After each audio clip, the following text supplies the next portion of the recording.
And joining me now is Republican Congressman from Oklahoma, Kevin Hern, who is also on the House Ways and Means Committee.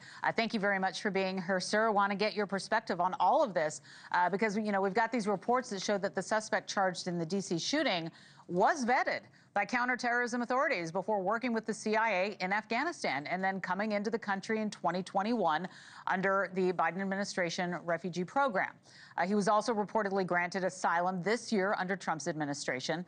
So as we're working through the story here, putting all the pieces together, authorities are still looking for a motive, of course. But how could all of these pieces inform us on what went wrong? How do you see it? Well, first of all, our hearts break for the Beckstrom family and certainly for Sergeant Wolf and his fight right now for the horrendous murder. That's what it was. It was a murder, premeditated murder, to drive all the way across the United States. We just had a trial not too long ago, a few months ago, from the same type of behavior driving across the United States. And, our greatest threat in America, I think most would agree, is from the inside. Not from some army around the world attacking us. That's what President Trump has known. That's why he secured our southern border. That's why he's doing the actions he is in the Mediterranean and the Pacific to make sure that drugs are not coming into this country.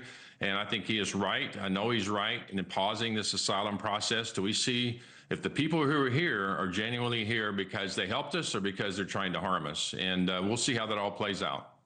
Yeah, well, it's important to look at all sides on this, and the State Department is pausing the visa process for all Afghan nationals. And we were just talking about the nonprofit group Afghan Evac reacting to these developments, writing, quote, "This violent act does not reflect the Afghan community, which continues to contribute to the U.S. and undergo some of the most extensive vetting of any immigrant population." So when you take a look at that side of the story, what's your response to that? Well, I think, again, we have to vet those. As one of your interviews you just had up, we got to make sure that folks help us when we're in country, that we understand the full process by which they're coming to the United States. Myself and 15 other Republicans in the House back in August of 21 voted against just allowing people to come in. Oklahoma had 2,000 Afghan refugees come into the state. Just last year in November, we had an Afghan that went rogue and tried to kill people in a polling place. So we have to look to see what's going on. I know there's always suspicion. And so, again, the president and Department of Justice, state, are doing the right thing by pausing this to make sure that the folks are here for the right reason, because they helped us, not because they're trying to harm us. Right, and we don't know exactly how long this pause is going to go on for. It could be short, it could be long.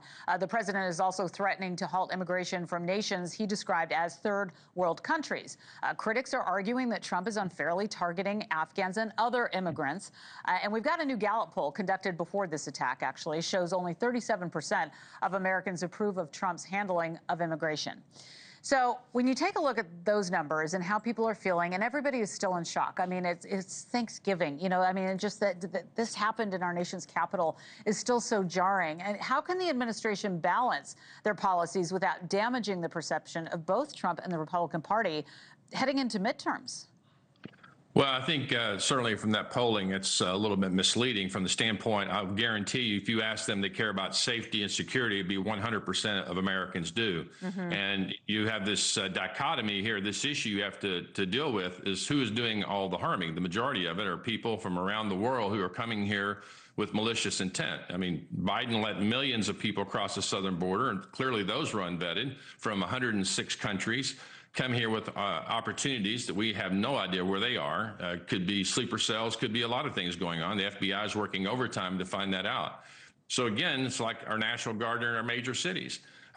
Muriel Bowser, the mayor of Washington, D.C., said she didn't approve of the way President Trump did it, but she liked the fact that her city was much more secure, 50% down in crime. So you can't have it both ways. You can't demean the military and the police and then want yourself to be more secure as a city or a nation. And without a safe nation, you have no nation. Understood. Republican Congressman from Oklahoma, Kevin Hern, joining us today. Thank you so much for your time. We appreciate it.